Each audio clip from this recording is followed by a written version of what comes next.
Bismillahirrahmanirrahim. Assalamualaikum warahmatullahi wabarakatuh.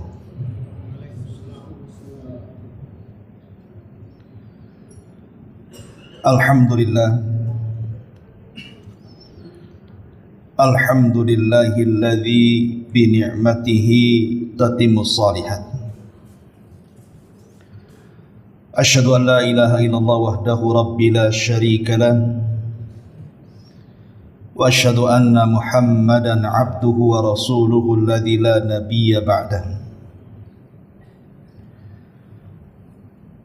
Amma ba'du, ma'asyiral muslimin wal muslimat yang dimuliakan Allah Subhanahu wa taala. Alhamdulillah, di malam hari ini kembali kita bisa duduk bertalabul ilmi di Masjid Muhajirin, dan tema di malam hari ini, karena sebentar lagi kita akan menghadapi bulan Ramadan,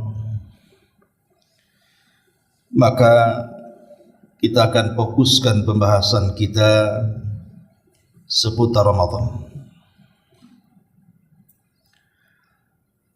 Ada satu ayat di dalam Al-Quran yang kalau datang bulan Ramadan selalu dibaca. Bahkan saking seringnya dibaca, insya Allah hampir semua kaum muslimin menghafalnya. Ayat itu di mana Allah Subhanahu wa taala berfirman, ya ayyuhalladzina amanu kutiba alaikumusiyam kama kutiba alal ladzina min qablikum la'allakum tattaqun. Wahai orang-orang yang beriman, panggilan wahai orang-orang yang beriman ini panggilan khusus. Karena di dalam Al-Quran itu ada dua panggilan. Pertama, panggilan umum, di mana Allah Subhanahu wa taala mengatakan ya ayyuhan nas, wahai manusia. Dan ada panggilan khusus, ya ayyuhalladzina amanu, wahai orang-orang yang beriman. Inilah yang membedakan antara ayat-ayat Makkiyah dan ayat-ayat Madaniyah. Kalau ayat-ayat Makkiyah artinya turun sebelum hijrah, maka panggilannya biasanya umum, wahai manusia, berarti mencakup mukmin dan kafir. Tapi kalau panggilannya terhadap ayat-ayat Madani, di mana turun setelah hijrah Nabi sallallahu alaihi wasallam ke kota Madinah, maka hampir secara keseluruhan panggilannya menjadi khusus. Ya ayyuhalladzina amanu, wahai orang-orang yang beriman. Kenapa kemudian panggilannya berubah? Karena kita tahu bahwa panggilan ini, kata Abdullah ibnu Mas'ud radhiyallahu anhu, apabila Allah Subhanahu wa taala memanggil kita dengan panggilan khusus, kata beliau, fa'ar'i sam'ak, maka dengarkan panggilan itu secara seksama. Karena boleh jadi setelah panggilan itu ada perintah penting yang harus dilaksanakan, atau ada larangan yang berbahaya yang harus ditinggalkan. Kenapa kemudian setelah panggilan khusus ini ada perintah-perintah penting yang harus dilakukan dan ada larangan-larangan bahaya yang harus ditinggalkan? Karena biasanya orang-orang yang sudah tertempa keimanannya, maka dia akan sanggup melaksanakan perintah seberat apapun dan mampu menjauhi larangan walaupun dalam larangan itu ada yang disukainya. Lah para sahabat sudah tertempa 13 tahun di kota Mekah. Mereka ditempa oleh Nabi SAW tentang tauhid la ilaha illallah. Di Mekah belum ada ibadah-ibadah yang diperintahkan. Hanya menanamkan tauhid la ilaha illallah saja selama 13 tahun. Sehingga ketika hijrah ke kota Madinah, mereka sudah mantap. Makanya panggilannya juga berubah. Mereka sudah sanggup melaksanakan perintah dan menjauhi larangan. Lah salah satu perintah yang diperintahkan di dalam ayat ini, di mana Allah Subhanahu wa taala melanjutkan setelahnya, kutiba alaikumus siyam kama kutiba alal ladina min qablikum. Diwajibkan atas kalian puasa sebagaimana puasa ini juga diwajibkan kepada umat sebelum kalian. Puasa ini amalan berat karena banyak rintangan dan halangan bagi orang-orang yang melaksanakannya. Dia harus menahan lapar, dia harus menahan haus, bahkan dia harus meninggalkan syahwatnya dari terbit fajar sampai tenggelam matahari. Tetapi perintah ini pasti mampu dilakukan orang-orang yang beriman, karena tidak ada ceritanya orang puasa mati. Pernah dengar ada orang puasa mati karena lapar? Tidak. Pernah dengar ada orang puasa mati kehausan? Tidak. Karena perintah Allah itu disesuaikan dengan kadar kesanggupan manusia, dan orang yang beriman sanggup melaksanakannya. Lah kewajiban puasa ini bukan terhadap umat Islam saja, tapi umat-umat sebelum Islam pun diwajibkan kepada mereka puasa, cuman caranya yang berbeda. Contoh umpamanya, Nabi SAW mengatakan farqu ma baina siyamina wa siyami ahlil kitab akalatas sahur. Perbedaan puasa kita, kata Rasul, dengan puasa mereka ahli kitab itu dimakan sahur. Artinya kita ini kalau puasa ada sahurnya, mereka tidak ada sahurnya. Ini salah satu bentuk bahwa perintahnya sama puasa, tetapi cara melakukannya berbeda. Tapi intinya sama, melaksanakan ibadah kepada Allah Subhanahu wa taala. Yang menarik adalah hikmah daripada puasa, di mana Allah Subhanahu wa taala mengakhiri ayatnya dengan kalimat la'allakum tattaqun, agar kalian bertakwa. Bukan agar kalian lapar, bukan agar kalian haus, bukan agar kalian merasakan orang-orang yang lapar dan haus, tidak. Tapi Allah Subhanahu wa taala akhiri dengan kalimat la'allakum tattaqun, agar kalian bertakwa. Dan Nabi SAW mengatakan at-taqwa hahuna, takwa itu dalam hati. Berarti target puasa itu bidikannya hati, bukan badan. Jadi hikmah puasa itu memperbaiki hati. Kalau hikmah puasa memperbaiki hati, berarti puasa itu bukan hanya sekedar menahan lapar, menahan dahaga, menahan syahwat, tapi lebih daripada itu. Dia tahan pandangannya, tidak memandang kepada yang haram. Dia tahan pendengarannya, tidak mendengar sesuatu yang diharamkan. Dia tahan lisannya, tidak mengucapkan sesuatu yang ada dosanya. Bahkan dia mampu menahan tangan dan kakinya untuk melangkahkan ke tempat-tempat kemaksiatan. Sehingga puasanya bernilai di hadapan Allah Subhanahu wa taala. Karena sering saya katakan, kalau Anda bertanya kepada saya, umpamanya Anda puasa, Ustaz, puasa saya sah atau tidak? Maka saya bisa jawab, selama mendatangkan syarat rukunnya, selesai puasa itu. Ketika kita menahan haus, menahan lapar, menahan syahwat dari terbit matahari sampai terbenam, dari terbit fajar shadiq sampai terbenam matahari, sah-sah puasa Anda. Masalahnya pertanyaan yang kedua yang saya tidak bisa jawab. Apakah puasa saya qabul, Ustaz?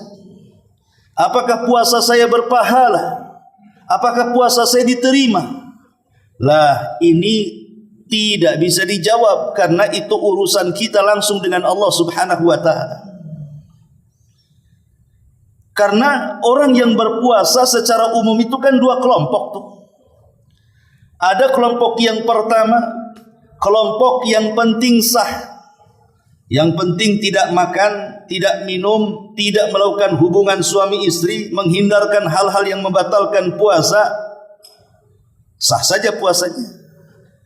Walaupun mungkin lisannya bergibah, matanya memandang yang haram, telinganya mendengar hal-hal yang diharamkan, sah-sah saja. Itu kalau asal sah, dan ini kebanyakan orang puasa. Tapi di sana ada kelompok yang kedua yang tidak sekedar hanya memperhatikan sah dan tidaknya saja, tapi lebih daripada itu dia mengharap pahala dalam puasanya. Yaitu tadi, bukan hanya puasa perutnya saja, tapi matanya, telinganya, lisannya, hatinya, akalnya juga ikut puasa. Karena ada hadis yang mengatakan rubba shaimin laisa lahul jaza illal ju' wal 'atshi.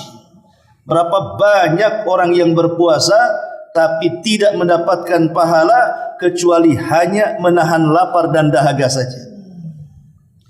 Ma'asyiral muslimin wal muslimat yang dimuliakan Allah Subhanahu wa taala. Puasa ini banyak faedah yang kita akan jelaskan. Tentu dengan mengenal faedah-faedah supaya ada rangsangan, supaya lebih rindu lagi kita menghadapi Ramadan. Karena sebuah amalan kalau tidak tahu keistimewaannya terkadang malas kita melaksanakannya. Tapi sebuah amalan kalau kita paham dan tahu, oh ini pahalanya, ini faedahnya, ini manfaatnya, pasti kita akan semangat melaksanakannya. Maka malam ini kita akan memfokuskan tentang ibadah puasa. Walaupun di Ramadan ini banyak ibadah selain puasa, tapi kita masuk ke intinya. Karena puasa adalah bagian daripada rukun Islam. Rasul mengatakan bunyal Islam ala khamsin, syahadati an la ilaha illallah wa anna Muhammadar Rasulullah wa iqamis salati wa ita'iz zakati wa saumi Ramadan wa hajjil baitil in istata'a ilaihi sabila. Islam ini dibangun di atas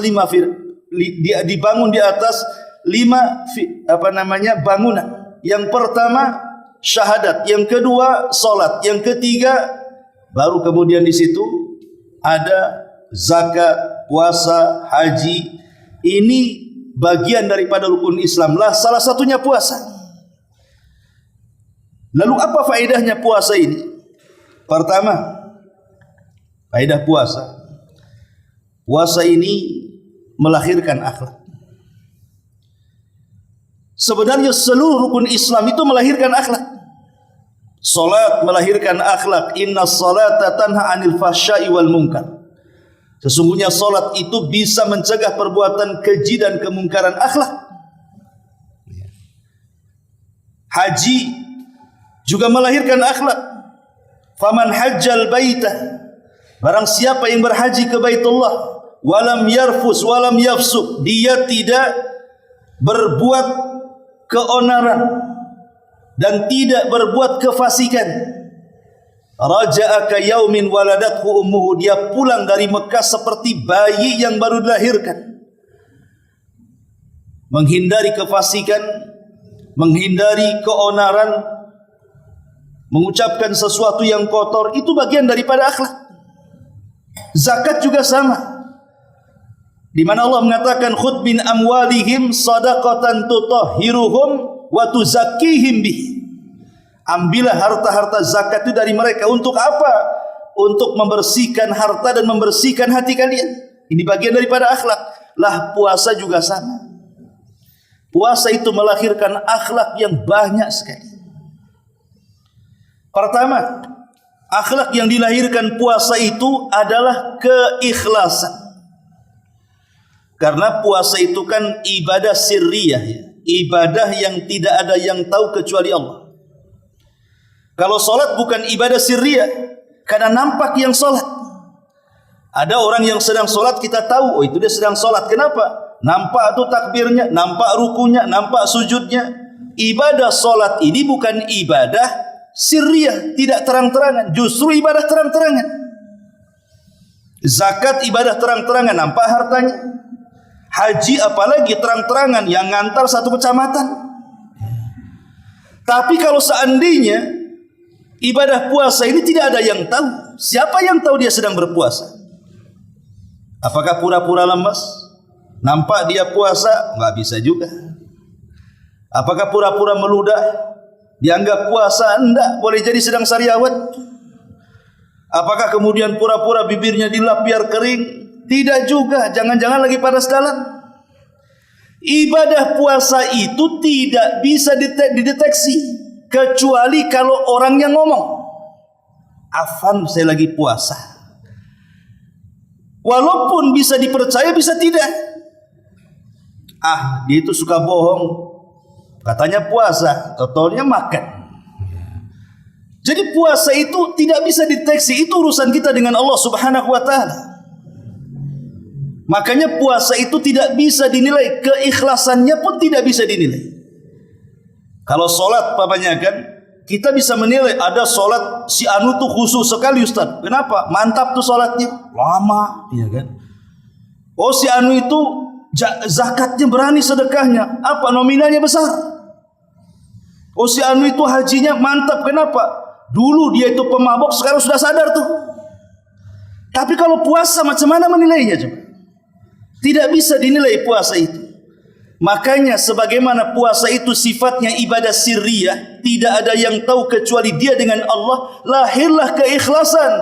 Makanya pahalanya juga disembunyikan.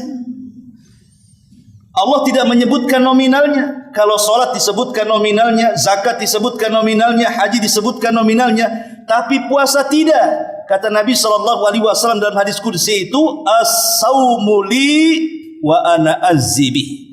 Puasa itu milikku, kata Allah, aku yang akan membalasnya. Kenapa tidak ditampakkan pahala puasa, justru dirahasiakan? Karena puasa sendiri ibadah rahasia, maka pahalanya juga rahasia. Hanya Allah saja yang tahu dengan orang yang berpuasa. Di sini lahir keikhlasan. Ma'asyiral muslimin yang dimuliakan Allah Subhanahu wa ta'ala. Dan ikhlas itu kan amalan hati yang paling utama. Dari seluruh amalan hati yang paling utama, ikhlaslah peringkat pertama. Tapi masalahnya, ikhlas inilah yang selalu digoyang-goyang setan supaya orang yang beribadah itu tidak ikhlas. Makanya Imam Ghazali sampai mengatakan, "An-nasu mauta illal alimun, wal alimuna niyamun illal amilun, wal amiluna mughtarrun illal mukhlisun." Hakikatnya manusia itu mati kecuali orang-orang yang punya pengetahuan atau orang alim. Tetapi orang alim juga bisa tidur kalau dia tidak mengamalkan ilmunya. Lah orang yang mengamalkan ilmu terkadang tertipu, dia bangga dengan amalannya, kecuali orang-orang yang ikhlas. Lihat di sini kata Imam Ghazali, manusia itu mati kecuali dia punya ilmu.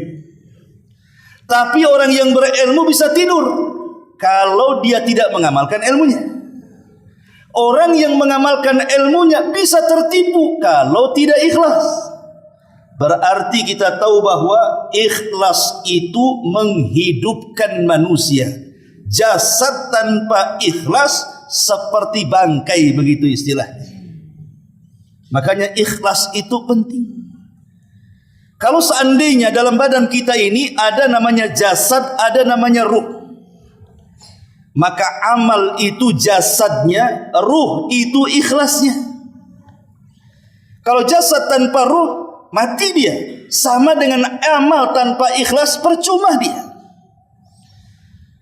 Makanya kenapa kemudian amalan batin ini terkadang lebih mulia dibandingkan amalan zahir, amalan jasad.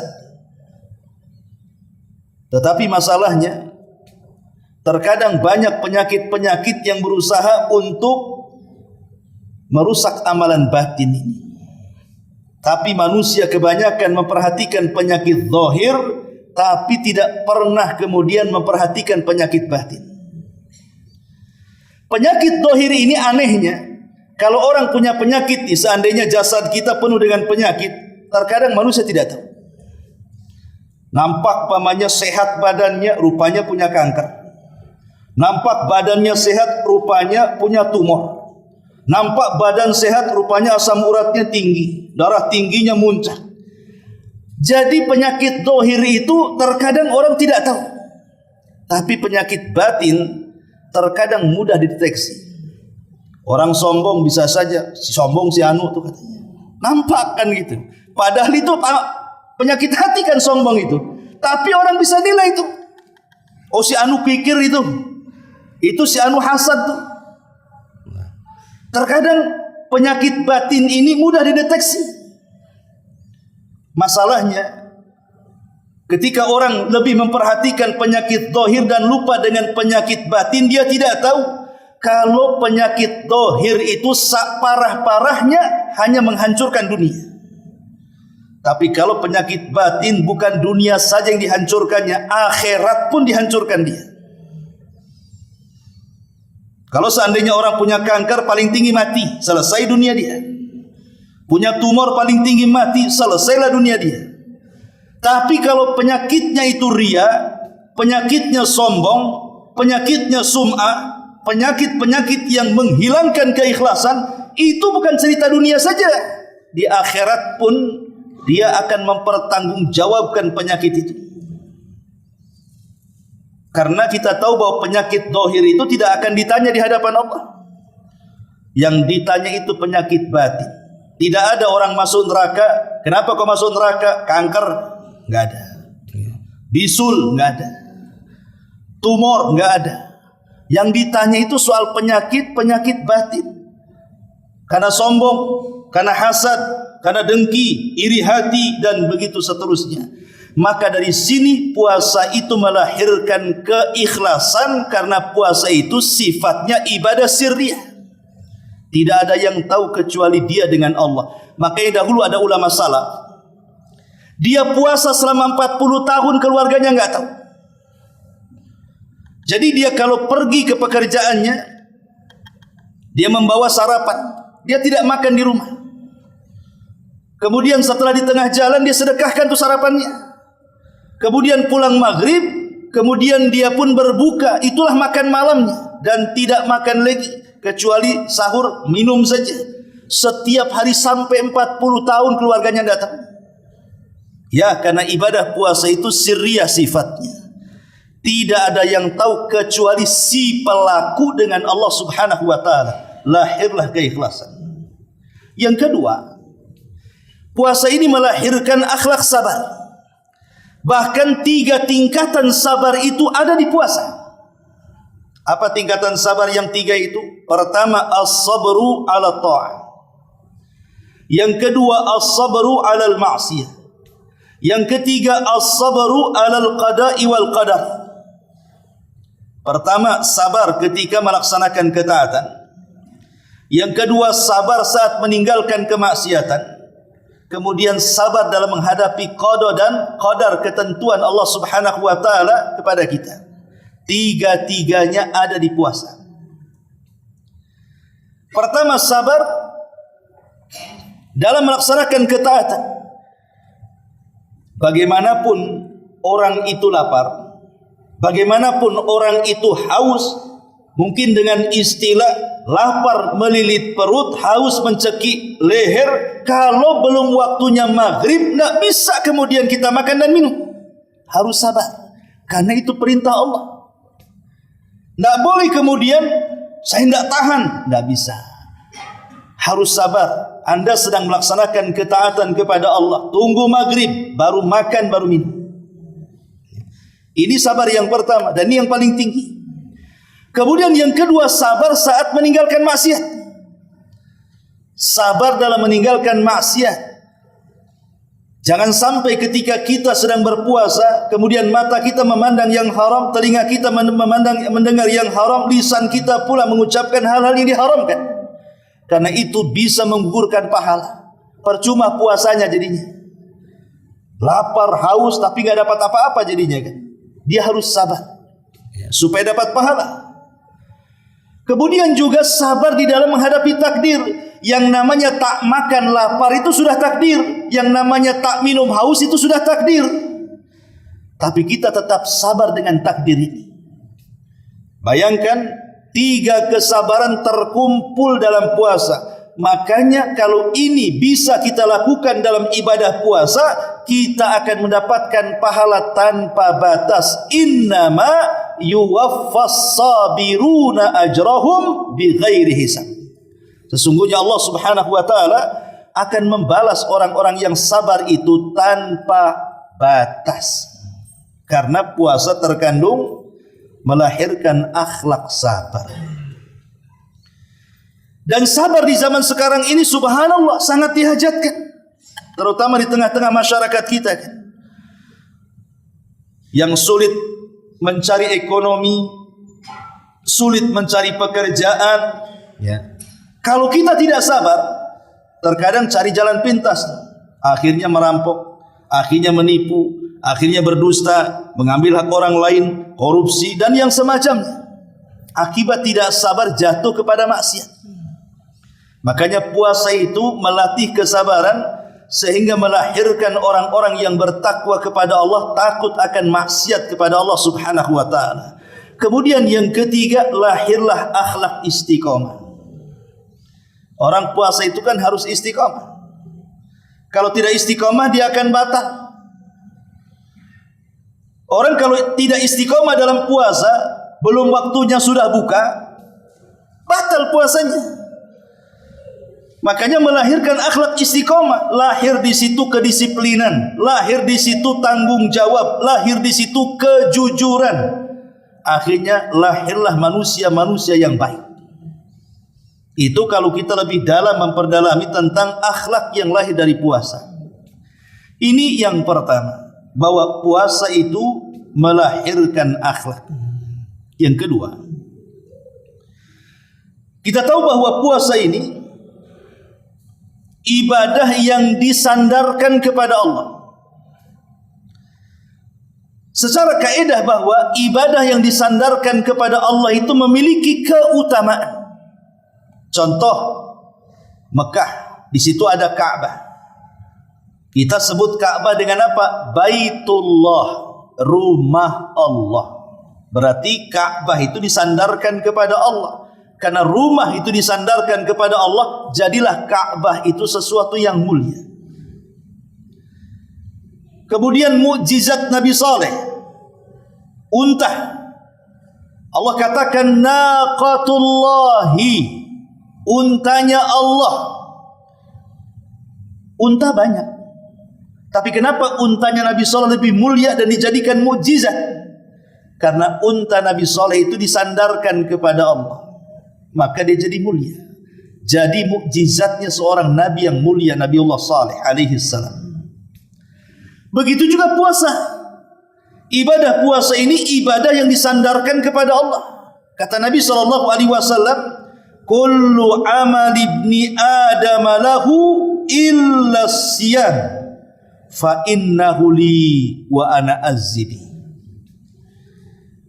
Setiap amalan anak Adam diserahkan kepada dirinya kecuali puasa. Puasa itu untukku, kata Allah. Lihat, puasa itu untukku, artinya puasa itu disandarkan kepada Allah.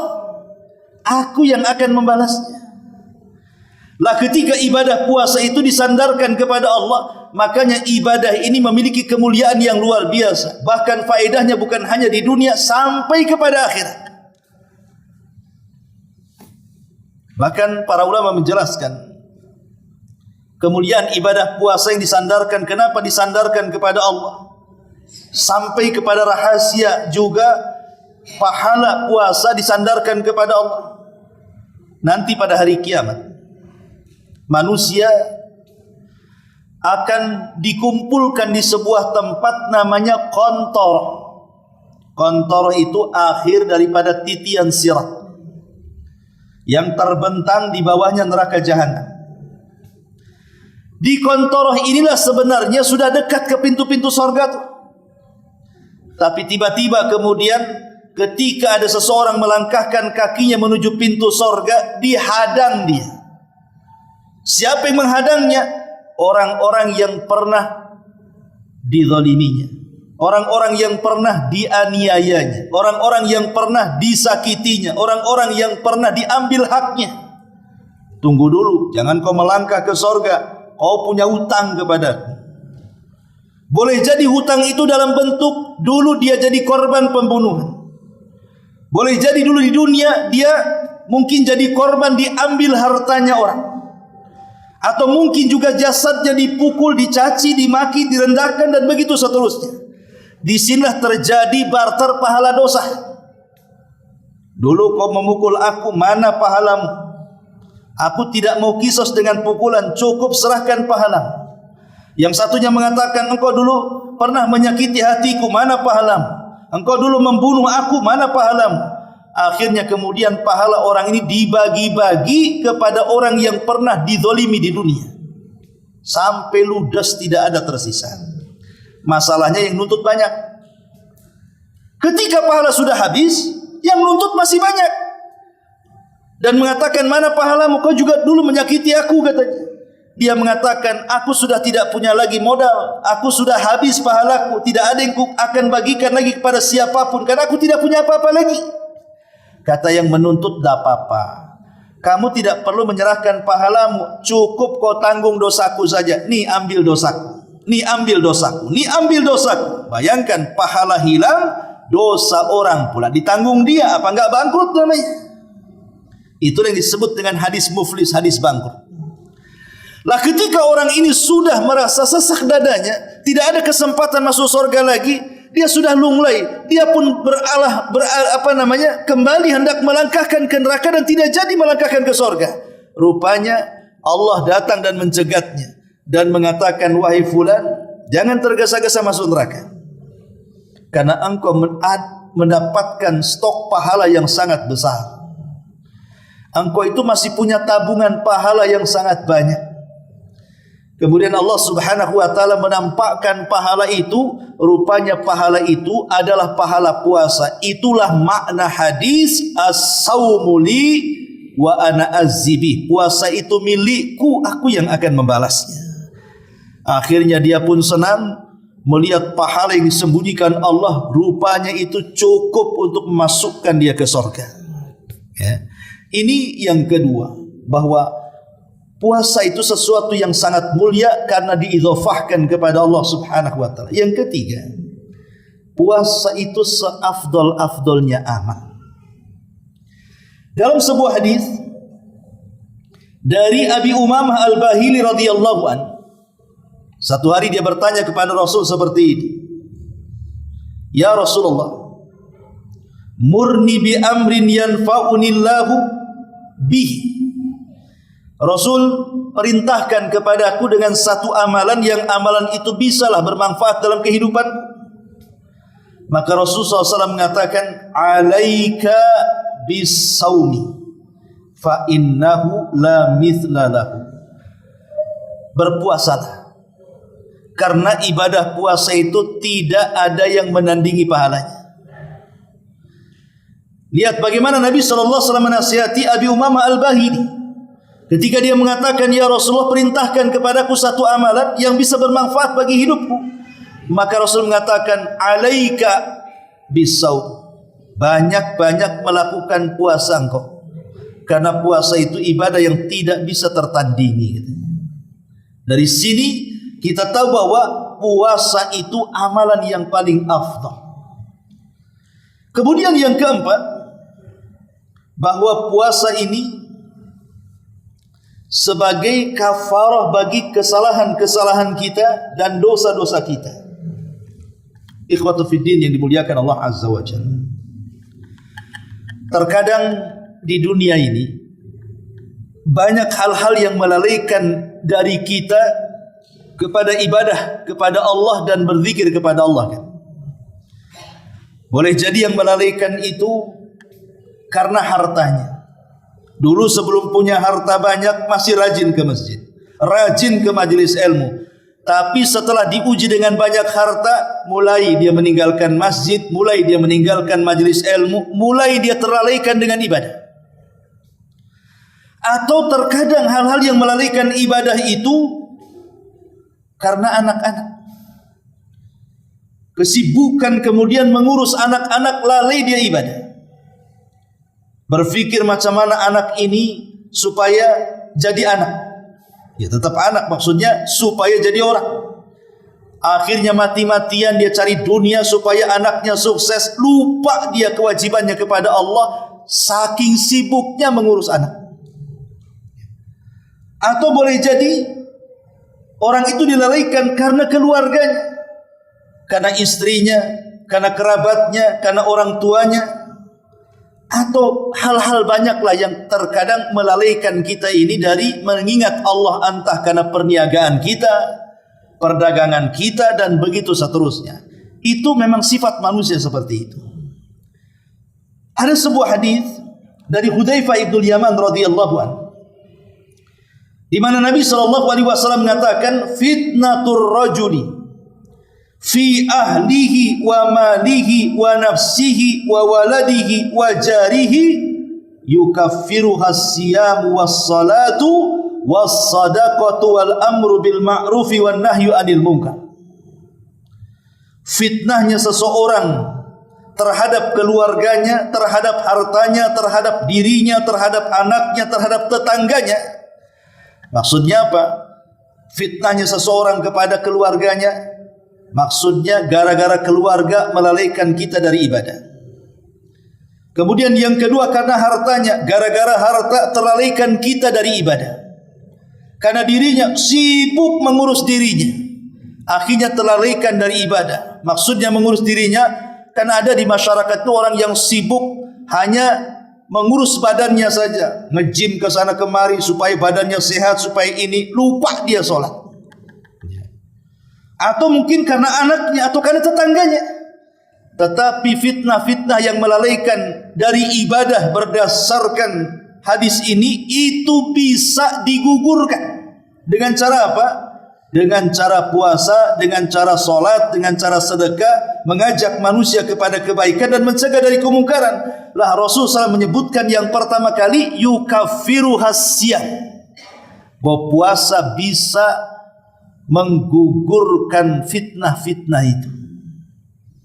Nah, ini keutamaan puasa, ya. Bisa menggugurkan dosa dan juga bisa menghilangkan hal-hal yang kemudian merupakan kesalahan kita kepada Allah Azza wa Jalla. Ini juga di antara faedah puasa. Kemudian yang kelima, puasa ini akan jadi syafaat.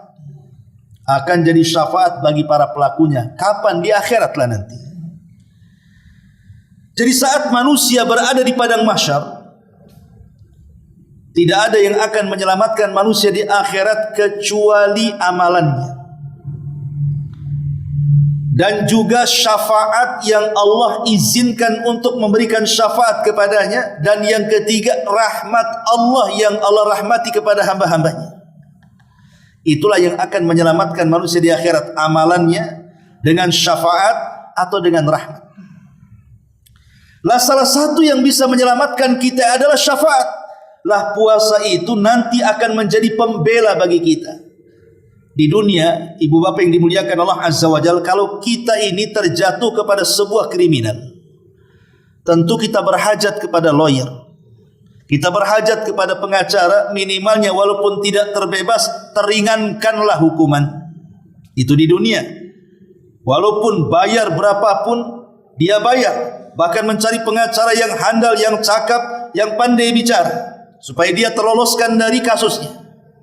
Tapi di akhirat, Mau bayar pakai apa pengacara? Pengacaranya saja butuh pengacara. Pengacaranya butuh lawyer, lawyernya butuh pengacara. Karena masing-masing diadili masalahnya. Tetapi di sana ada lawyer, pengacara yang akan membela kita kelak pada hari kiamat. Siapa mereka? Itulah amalan ibadah kita. Di antaranya puasa akan menjadi pengacara kita. Dia yang akan membela kita di hadapan Allah Subhanahu wa taala. Kata Nabi sallallahu alaihi wasallam, "As-siyamu wal Qur'an yashfa'ani lil 'abdi yaumal qiyamah." Yaqulu as-siyam, "Rabbi inni mana'tuhu at-ta'ama wasyaraba bin-nahar fashaffi'ni fi." Kata Rasul, puasa dan Quran itu akan datang pada hari kiamat memberikan syafaat. Kemudian puasa akan datang kepada Allah dan mengatakan, "Ya Rabb, karena aku," kata puasa, "orang ini tertahan makannya, tertahan minumnya, tertahan syahwatnya, maka berikan syafaat kepada dia." Jadi lihat bagaimana puasa itu akan membela kita tuh. Akan menjadi syafaat bagi kita pada hari kiamat. Makanya berbahagialah orang-orang yang suka dengan ibadah puasa ini. Karena akan menyelamatkan hidupnya di akhirat. Kemudian yang keenam, dan ini tentunya yang paling kita inginkan, bahwa puasa itu sababun lidukhulil jannah. Sebab terbesar masuknya kita ke surga. Makanya Nabi SAW selalu ingatkan kalau datang bulan Ramadan, pamannya besok nih mau 1 Ramadan, maka Rasul selalu mengumpulkan para sahabat. Kemudian Nabi SAW mentabsyir, menghabar gembirakan kepada mereka tentang kedatangan Ramadan. Maka Rasul selalu mengatakan, "Idza ja'akum Ramadan, futihat abwabul jannah, wa ghuliqat abwabun niran, wa suffidatis syayatin." Wahai sahabat-sahabatku, kalau datang bulan Ramadan, semua pintu-pintu sorga terbuka, pintu-pintu neraka tertutup, setan pula diikat dan dibelenggu. Saking bahagianya Rasul selalu mengingatkan di awal Ramadan tentang 3 perkara. Pintu sorga dibuka, pintu neraka ditutup rapat, setan diikat. Tetapi lihat di sini, Nabi mengingatkan soal sorga. Dan sorga itu sebuah tempat yang sangat nikmat, tidak bisa dibayangkan kenikmatannya. "A'dadtu li ibadis salihin," kata Rasul, "ma la 'ainun ra'at wa la udhunun sami'at wa la khatara ala qalbi bashar." Kenikmatannya tidak pernah dilihat mata, kenikmatannya tidak pernah didengar telinga, bahkan terlintas dalam otak manusia untuk membayangkannya tidak bisa. Saking indahnya. Walaupun terkadang Al-Quran ataupun hadis Nabi menyebutkan benda-benda yang di sorga itu ada kemiripan dengan benda-benda dunia. Kata Abdullah ibn Abbas, itu hanya sekedar kemiripan nama, bukan kemiripan hakikat. Di sorga ada istana, di dunia ada istana, tapi istana sorga berbeda dengan istana dunia. Begitu juga di sorga ada khamar, ada susu, ada madu. Di dunia juga sama, tapi susu, khamar dan madu sorga tentu berbeda dengan susu, madu di dunia. Khamar di dunia sekali minum mabok, kan gitu ya. Paling rendah sakit kepala. Tapi kalau di sorga justru ladzatul syaribin, sangat mengenakkan bagi para peminumnya. Lezat luar biasa. Jadi kalaupun ada kemiripan nama, di sorga ada pisang, di dunia ada pisang, itu hanya sekedar nama saja, hakikatnya berbeda. Karena kenikmatannya tidak bisa ditembus mata, didengar telinga, terlintas pun tidak bisa. Itulah sorga. Lah sorga yang begitu indah itu untuk siapa? Lah salah satunya adalah untuk orang-orang yang berpuasa. Makanya sampai-sampai di sorga itu ada satu pintu namanya Royan. Pintu sorga itu ada namanya pintu Royan. Untuk apa pintu Royan itu? Khusus untuk orang-orang yang berpuasa. Tidak boleh orang-orang yang tidak puasa masuk dari pintu itu. Kata Nabi SAW, "Inna fil jannati baban yuqalu lahu Rayyan." Di sorga itu ada pintu namanya Rayyan. Yadkhulu minhu shaimun. yaumal qiyamah, di mana orang-orang yang berpuasa akan masuk tuh dari pintu itu. La yadkhul minhu ahadun ghairah, tidak akan masuk selain mereka. Kemudian akan datang penyeru dari pintu itu, aina shaimun, di mana orang-orang yang puasa. Aina shaimun, di mana orang-orang yang berpuasa. Fayaqumuna, maka berdirilah orang-orang yang berpuasa, la yadkhulu minhu ahad ghairahum, tidak ada satupun yang masuk dari pintu itu kecuali orang-orang yang berpuasa. Fa idza dakhala akhiruhum ughliq, kalau sudah orang yang berpuasa masuk semua, maka pintu itu akan ditutup rapat-rapat. Subhanallah. Tidak ada manusia yang berkeinginan untuk tidak masuk surga. Semua manusia ingin masuk surga. Semua manusia itu ingin masuk surga. Lah, kalau ingin masuk surga, maka salah satu ibadah yang memudahkan kita masuk surga adalah dengan cara puasa. Puasa baik wajibnya ataupun sunnahnya. Ini yang nomor 6. Sebab masuk surga adalah dengan cara puasa. Kemudian yang nomor 7. Puasa ini minal a'malil lati wa'adallahu sahibaha bil maghfirati wal ajril azim. Puasa ini adalah amalan-amalan yang Allah janjikan kepada para pelakunya ampunan dan pahala yang sangat besar. Kita tahu ibu bapak yang dimuliakan Allah Azza wa Jalla, ibadah vital di bulan Ramadan itu kan 3. Kalau disebut Ramadan saja pasti kita akan tertuju kepada 3 amalan. 1 puasa, 2 tarawih, 3 Lailatul Qadar. Kalau disebut Ramadan pasti ingat puasa, pasti ingat tarawih, pasti ingat Lailatul Qadar. 3 ibadah ini disebutkan dalam satu riwayat. Kata Nabi sallallahu alaihi wasallam, man shoma ramadhana. Dalam riwayat yang lain, man qama ramadhana.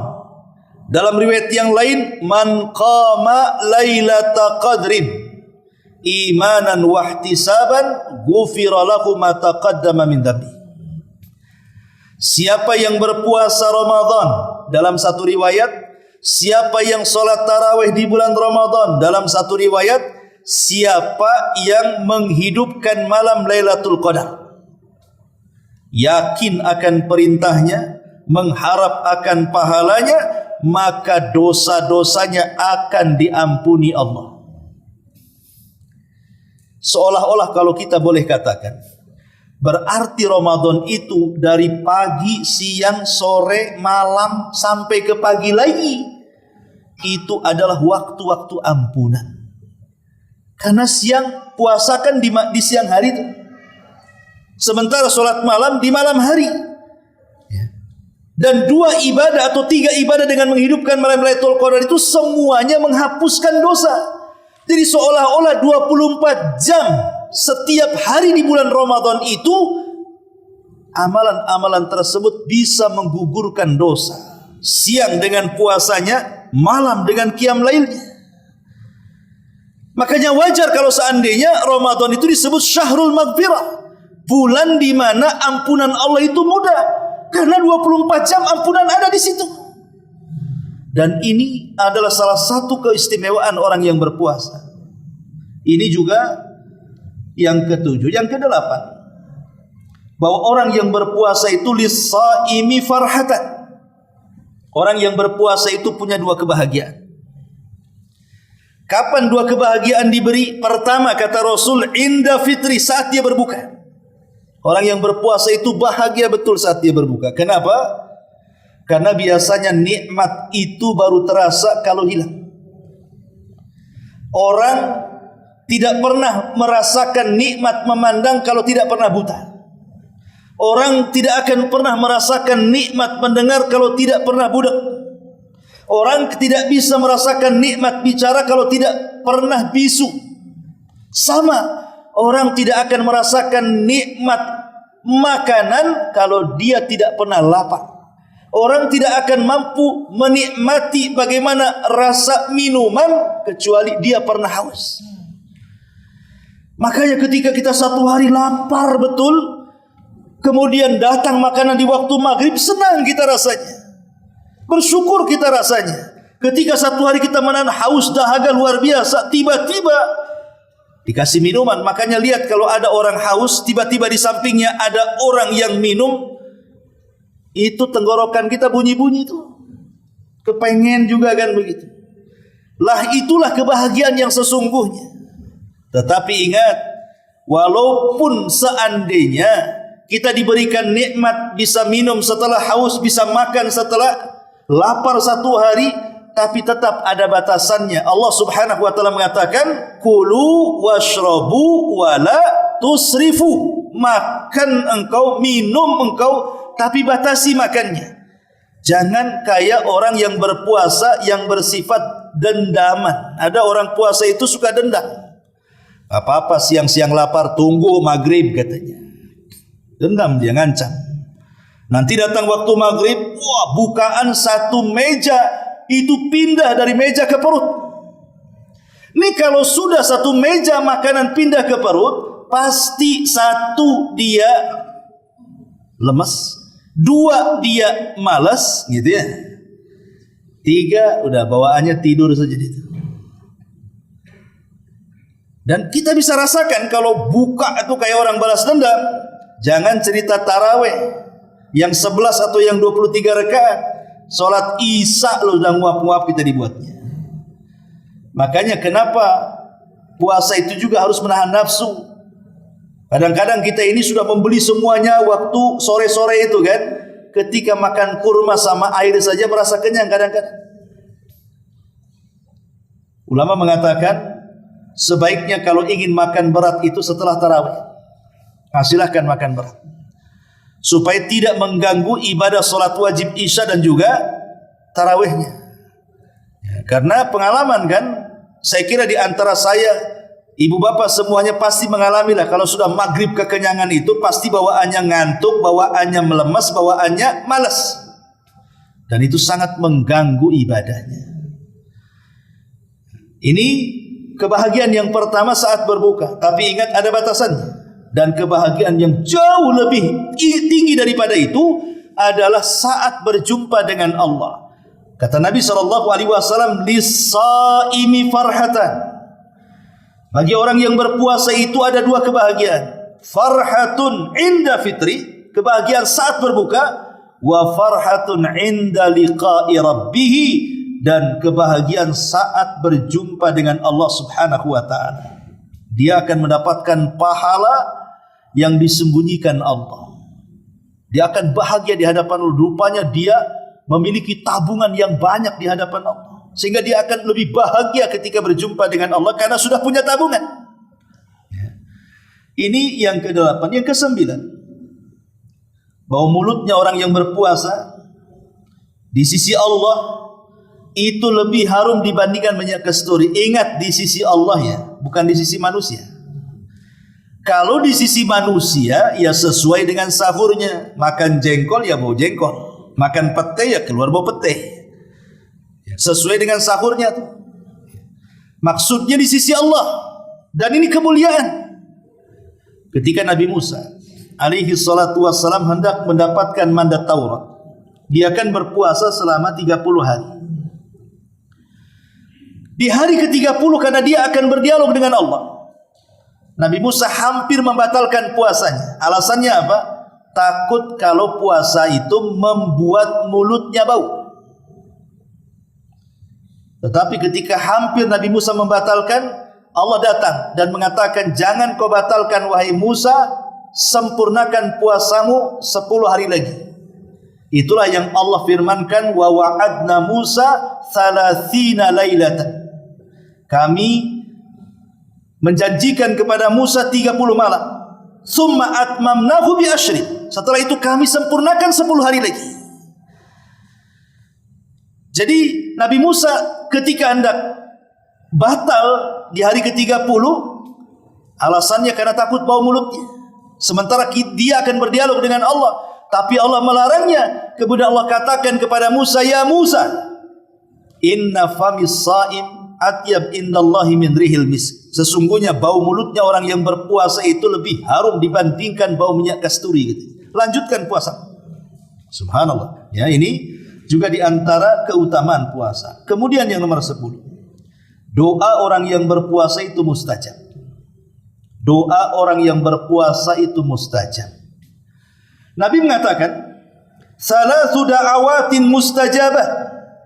Da'watus sha'im wa da'watul madlum wa da'watul musafir." Ada 3 kelompok kata Rasul, doa-doanya itu sangat mustajab di sisi Allah. Pertama, doa orang yang berpuasa saat berbuka. Yang kedua, doa orang-orang yang dizalimi. Dan yang ketiga, doa orang-orang yang sedang safar.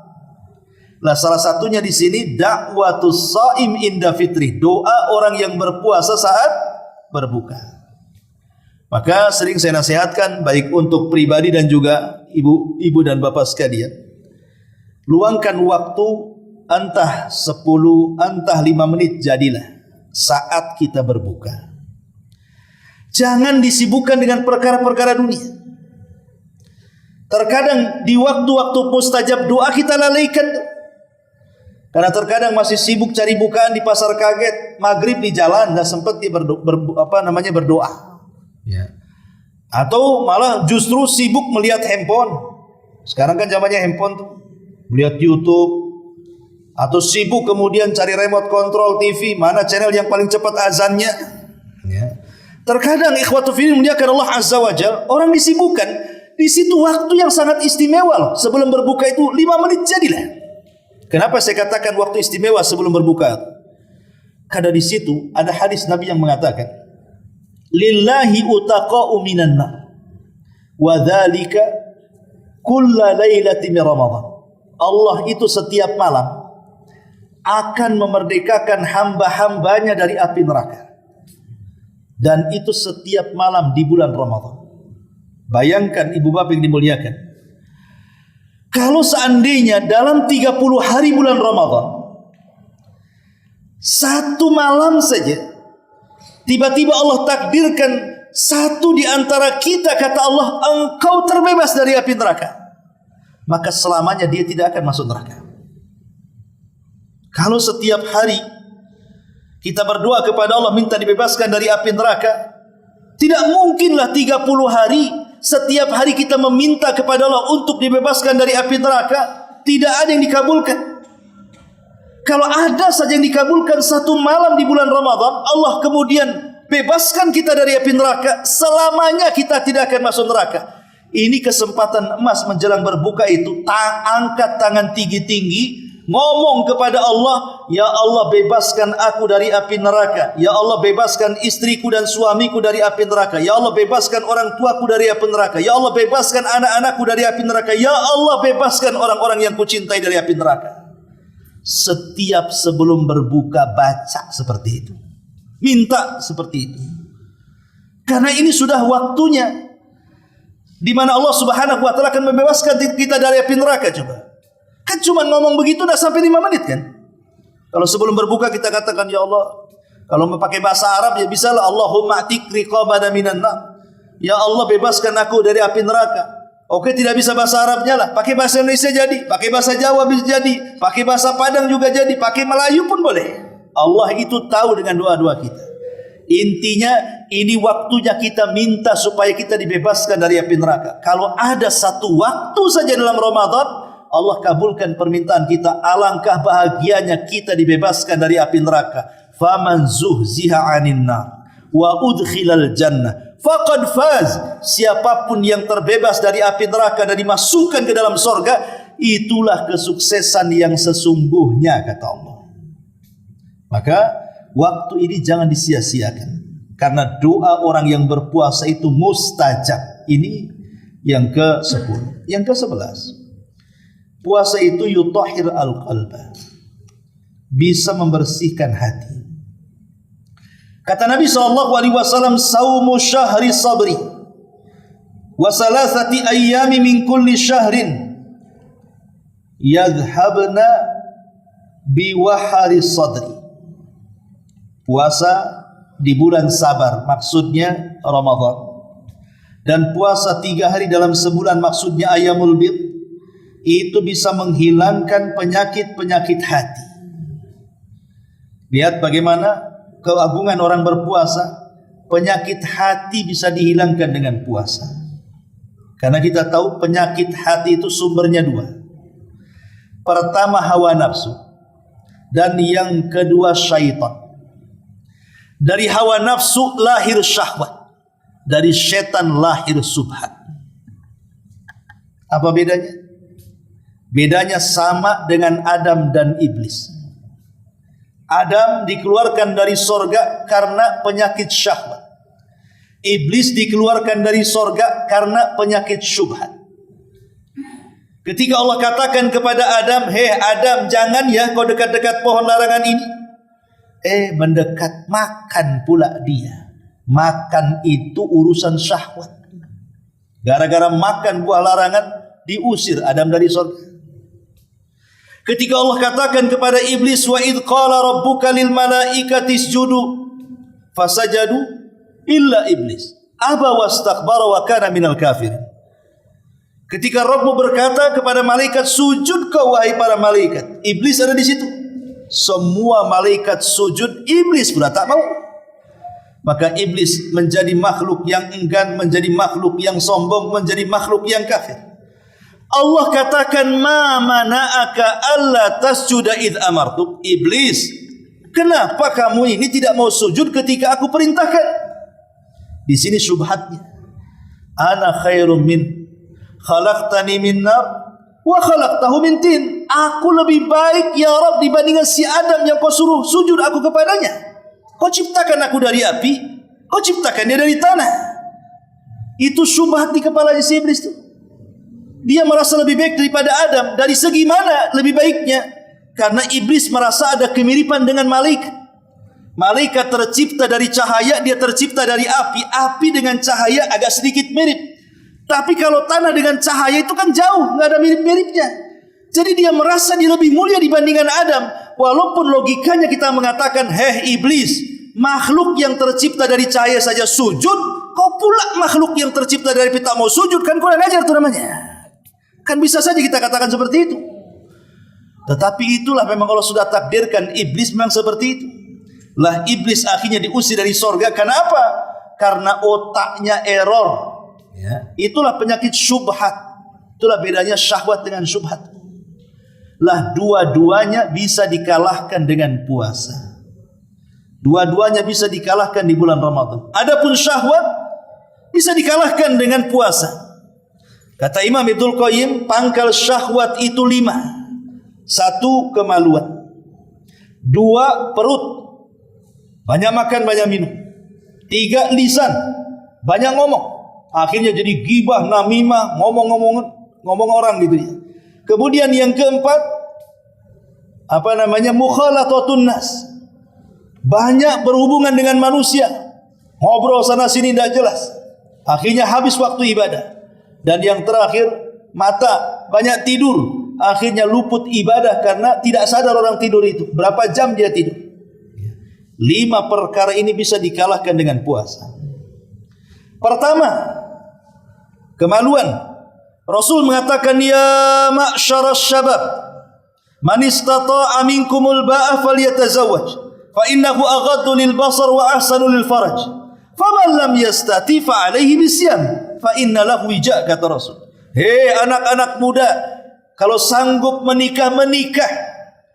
Tapi kalau tidak sanggup, berpuasa. Karena itu bisa menundukkan pandangan dan juga bisa menjaga kemaluan. Artinya syahwat kemaluan bisa dijaga dengan puasa. Kemudian yang kedua, syahwat perut. Makan minum. Nah, namanya puasa kan gak makan gak minum. Akhirnya bisa mengalahkan perasaan lapar, perasaan haus. Kemudian yang ketiga, lisan. Orang yang berpuasa itu kan jarang mau ngomong banyak. Sebab kalau ngomong banyak haus biasanya. Bahkan cenderung orang puasa itu lebih banyak diam kan begitu. Untuk menjaga supaya jangan sampai batal puasanya. Karena kalau banyak ngomong, pasti nanti akan haus. Ujung-ujungnya apa? Ngumpulin ludah, kumpul, telan. Dikumpulin lagi, telan lagi. Namanya orang haus. Ya. Pasti dia cenderung diam. Kemudian juga mata. Orang yang lapar itu biasanya susah tidur. Tapi anehnya, banyak orang puasa itu tidurnya nyenyak pula. Itu sudah diagendakan tidur siangnya. Memang sengaja malamnya tak tidur, supaya siangnya bisa tidur. Jadi menyingkat puasa dari subuh sampai asar tidur, puasanya 2 jam saja. Tapi kalau normal tidur malamnya, siangnya lapar. Biasanya lapar itu susah tidur. Makanya ada istilah, aduh Ustaz saya tidak bisa tidur malam. Kenapa? Saya harus makan dulu. Karena istilah begitu tuh. Karena memang lapar itu susah tidur. Artinya kan syahwat mata bisa teratasi dengan puasa. Begitu juga mukhalathatun nas, bergaul dengan manusia. Kalau di luar Ramadan mau siang, mau jam berapa saja, ayo kita kumpul di mana, ayo jalan ke mana. Kalau puasa tidak, apalagi lagi terik matahari siang-siang mau keluar. Ngapain batal-batal puasa? Bagus aku ngadem di kamar yang 3 AC-nya biar seperti dikutub kan begitu. Ya, karena orang ada seperti itu. Artinya syahwat itu bisa dikalahkan dengan puasa. Selesailah syahwat. Sekarang syubhat. Syubhat itu dari setan. Dan Rasul mengatakan, apabila datang bulan Ramadan, setan itu diikat dan dibelenggu. Logika ikhwan, kalau seandainya kita punya musuh, kita disuruh kelahi dengan musuh kita, musuhnya diikat. Enak gak ngelawannya? Musuhnya diikat di tiang, dia nggak bisa ngelawan karena diikat. Kita tinggal tonjokin aja muka dia kan gitu. Musuhnya diikat, lebih mudah dilawan. Makanya ada sebagian para ulama mengatakan bahwa kalimat sufidati syayatin, setan diikat itu maksudnya apa? Ada yang mengatakan ala makna hakiki. Memang makna hakikat setan itu jadi ikat, betul diikat dengan ikatan, dengan belenggu oleh Allah Subhanahu wa taala. Ada yang mengatakan makna majaz. Sebenarnya setan tidak diikat. Siapa yang ikat dia? Maksudnya adalah setan tidak bisa leluasa menggoda kita di bulan Ramadan. Kenapa? Karena rangsangan manusia di bulan Ramadan itu untuk berbuat baik sangat tinggi dibandingkan di luar Ramadan. Masjid di bulan Ramadan lebih ramai dibandingkan di luar Ramadan. Coba di luar Ramadan, kalau sholat isya ya segini-gini saja. Tapi kalau Ramadan sampai ke tempat sandal sana. Walaupun bertahan seminggu saja, akhirnya ke depan lagi masuk ke dalam. Ya. Tapi kan kita lihat di musola, di masjid rame, di desa, di kota rame. Itu rangsangan kebaikan namanya. Tidak ada orang yang baca Quran lebih rame dibandingkan Ramadan. Kalau di luar Ramadan saya nggak dengar ada orang baca Quran sampai jam 9 malam. Tapi kalau datang Ramadan sampai jam 3, entah orang entah kaset, tapi yang jelas kedengaran kemana-mana. Bahkan orang yang sedekah di bulan Ramadan lebih banyak. Kalau kita puasa Senin Kemis, puasa Ayyamul Bid, datang ke Muhajirin, saya yakin gak dapat iftar. Paling tinggi minum dari air keran sana ke tempat wudhu. Tapi kalau seandainya bulan Ramadan, bukan hanya masjid ini saja, semua masjid menyediakan. Bahkan sekarang lebih tenar lagi, ada istilah bagi-bagi takjil di pinggir jalan. Di stop kita, disuruh makan. Coba kalau di Ramadan tiba-tiba di stop, pasti lagi jualan. Ya. Lah di sini menunjukkan bahwa kenapa setan itu kemudian terikat di situ? Karena ada rangsangan ibadah yang sangat tinggi dari kaum muslimin, di mana orang yang tobat di bulan Ramadan lebih banyak. Jangankan orang biasa, artis yang nggak pakai jilbab di bulan Ramadan tuh. Karena orang-orang yang mengerumpi, yang biasa nyebar-nyebar gosip gitu kan, berkurang di bulan Ramadan itu. Karena tadi saya katakan kalau banyak ngomong haus, akhirnya nelan ludah terus kan. Akhirnya kelompok-kelompok ngerumpi itu dah kurang tuh di bulan Ramadan. Karena rangsangan untuk meninggalkan maksiat tinggi. Disitulah setan merasa terbelenggu di situ. Ada juga yang memaknai seperti itu. Tapi yang jelas bahwa di bulan Ramadan, di antaranya keutamaannya doa-doa orang-orang yang berpuasa sangat mustajab sekali. Kemudian juga di antara faedah Ramadan, man khutima lahu bisyami yaumin, barang siapa yang diakhiri dengan puasa 1 hari saja, maka dia akan dijauhkan dari api neraka. Nabi SAW mengatakan, man shoma yauman fi sabilillah ba'adallahu wajahu anin nari 70 kharifan. Siapa yang puasa 1 hari saja karena Allah, bukan karena yang lainnya, maka dia akan dihindarkan wajahnya dari api neraka sepanjang perjalanan 70 tahun. Kalau kita berjalan pakai mobil, pakai motor 70 tahun kira-kira nyampe mana? Udah berapa kali ngelilingi bumi itu? Sejauh itulah neraka dari wajah kita. Itu 1 hari, dan hadis ini bicara puasa sunnah. Kalau puasa sunnah saja sebesar itu pahalanya, macam mana pula puasa Ramadan yang merupakan kewajiban? Tentu lebih besar lagi pahalanya. Kemudian selanjutnya juga orang-orang yang berpuasa akan diberikan kamar-kamar indah dari kaca di sorga. Di sorga itu ada kamar-kamar kaca, itu letaknya di atas. Dari kamar itu yura zahiruha batinuha wa batinuha zahiruha. Di mana orang yang di dalam mampu melihat ke luar, orang-orang luar mampu melihat ke dalam. Itulah istilah dengan kamar kaca. Itu letaknya di ketinggian. Cemana naiknya Ustaz? Kalau dia di atas pula. Tidak perlu heran, di sorga itu semua orang bisa terbang. Kenapa bisa terbang? Karena tidak ada gravitasi bumi. Di bumi ini kita tidak bisa terbang karena ada gravitasi. Tapi kalau di sorga kan sudah tidak ada bumi, tidak ada hubungan kita dengan bumi, sehingga kita bisa terbang. Jadi Superman semuanya di sorga. Jadi Allah menyediakan 1 kamar di atas itu, dan itu tahu dengan tabiat manusia kan. Di dunia saja, kenapa villa-villa di puncak itu begitu mahal, padahal sebenarnya kalau bangun rumah seperti itu tidak seberapa biayanya. Sebenarnya bukan harga bangunannya, tapi harga view-nya, harga pemandangannya, sehingga menjadi mahal. Allah tahu kesenangan manusia seperti itu. Makanya orang itu cenderung kalau buat rumah itu pengen tingkat 2, tingkat 3, tingkat 4 gitu. Supaya apa?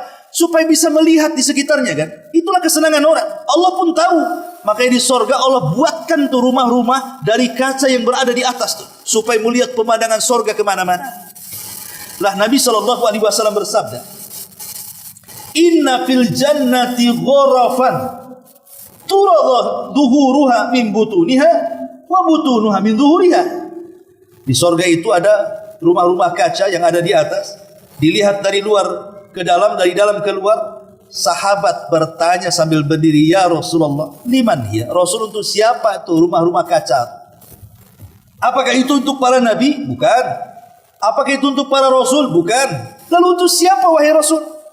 Maka Rasul mengatakan, liman atabal kalam wa at'amat ta'am wa adama siyam wa shalla bil laili wan nasu niyam. Bagi orang yang kalau bicara santun, 1. Bagi orang yang suka memberi makan, 2. Bagi orang yang mendawamkan puasa, 3. Bagi orang-orang yang senantiasa menegakkan salat malam di saat manusia sedang tertidur lelap. Lihat di sini salah satunya adalah untuk orang yang berpuasa. Wallahu a'lam bishawab. Ini karena waktu juga ya. Saya sudah mencatat 40 faedah tentang puasa, tapi baru sampai ke 16. Insyaallah kita sambung minggu depan tentang faedah-faedah puasa. Subhanaka wa bihamdika asyhadu an la ilaha illa anta astaghfiruka wa atubu ilaik. Allahu taala alam. Assalamualaikum warahmatullahi wabarakatuh.